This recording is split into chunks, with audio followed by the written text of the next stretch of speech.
Hello everyone, my name is Olivia Yamamoto, and I'd like to thank the Female Wave of Change for allowing me to speak today and share my message and story with all of you. So, I'm 17 years old currently, and I live in Las Vegas, Nevada. A little bit of background about me and my family. My mother is a high school teacher from Detroit, Michigan, and my father is a tour guide from Kyoto, Japan. So, I've grown up in an incredibly multicultural and a bilingual home, but overall, I'm just a regular high schooler maintaining academics, coming home in time for curfew, and trying to get my driver's license.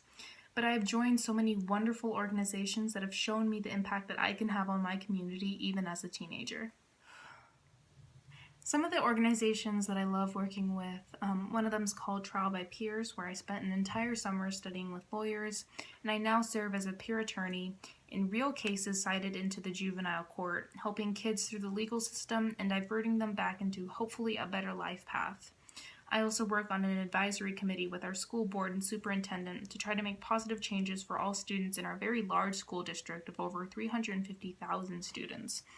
Here I discuss topics with our superintendent face-to-face, trying to make schools more safe, equitable, and overall just a fun environment to learn in. Furthermore, I went to the mountains of North Carolina to attend the YMCA Conference on National Affairs to see what can be done on a national level to make our country's laws more beneficial towards society. Here we proposed mock bills to peer committees and worked on public speaking, debate, and learned a lot about government policy. The most incredible part of attending national conferences is getting to know the other perspectives of people different than you, different geographic areas, cultures, races, genders. It's just an amazing experience to learn their perspective on things that I strongly believe in. I served as a camp counselor for the Muscular Dystrophy Association, and I just had a blast. I really enjoyed assisting and making long-term relationships with other kids whose mobility is limited and their lives are tragically cut short due to this terrible disease. I learned a lot more about the disease and what I can do to best help people with disabilities through proper healthcare reforms and policy change to benefit them and their families. Finally, because I think food should be a right and not a privilege, I worked with local food banks to organize and distribute food to the homeless and food insecure families in my city.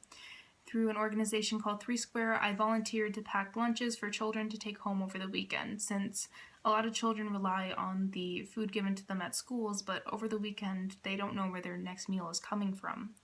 In the future, my ultimate goal is to make changes so that no child ever has to worry about where their next meal is coming from and how they're gonna get it. But I will graduate from high school next year in May, and I hope to either attend Georgetown University in Washington, D.C., or Wellesley College in Boston, Massachusetts, to study political science as well as environmental science. I cannot wait to study these topics. They just seem so important to me. Obviously, the political side of me, I just want to use politics as a way to make change in the society, but I also care a lot about the environment and how we're treating it and trying to make strides to improve our health through the environment and the health of our environment. So, I've always felt this urgent need to be of service and help change our world. I see my future in politics and international relations. Therefore, in the summer before high school when I was 14, I applied for and was chosen to be one of the state of Nevada youth legislators. So this is a 2-year term, and in the first year we had working sessions where we learned how laws were made, debated, and compromised, and we learned how to deal with special interest and lobbyists, dissent, and the media.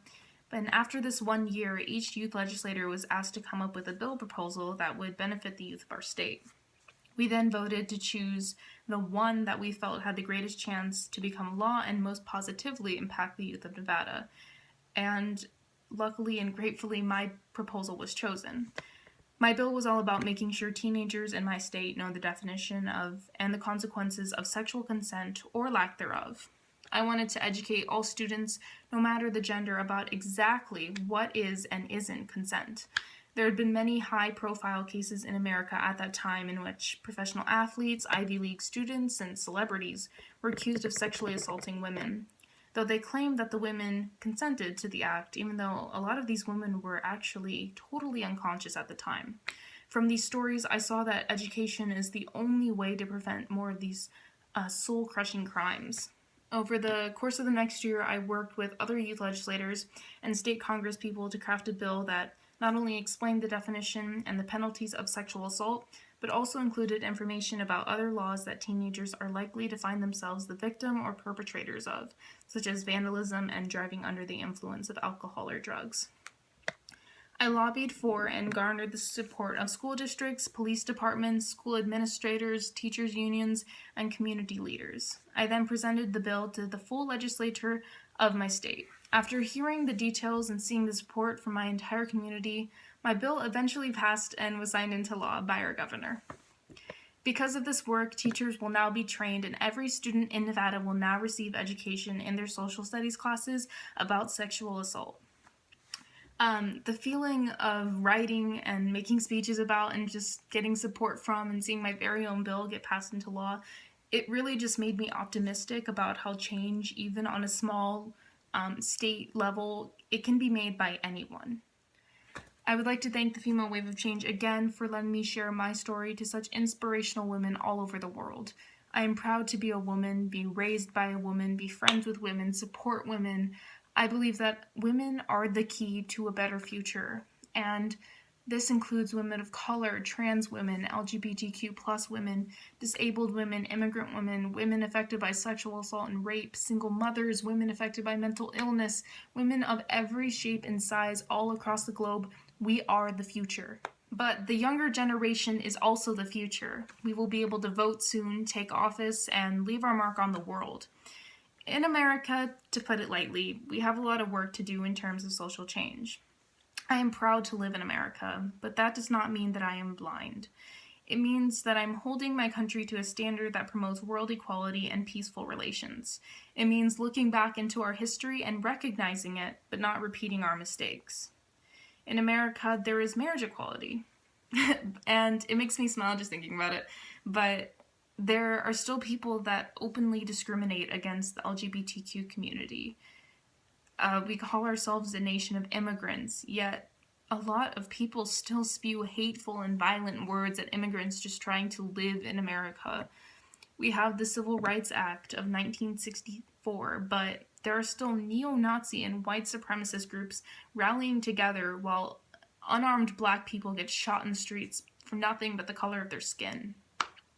At 17, I have seen and experienced all of this, and although it makes me so angry and upset, it has also inspired me to make change so that the next generations to come will not have to live in such a hateful society. At 17, I have seen 188 school shootings in America. 188. I've watched the news when 20 elementary school students in Sandy Hook, New Jersey were shot by a madman with an assault rifle. I woke up on the morning of October 1st, 2017, when the Las Vegas shooting happened, the largest mass shooting in modern American history, in tears knowing that people died just a few miles down from me. I walked down the silent halls of my high school that day knowing that the kid that sat at the next lunch table across from me was shot and in the hospital. But I knew that this generation was going to make a change when my peers desperately tried to find the ways to donate blood to the victims, even though they were only 15 or 16 and couldn't. We are still recovering as a city, with billboards lining the strip lettered #VegasStrong all across the valley.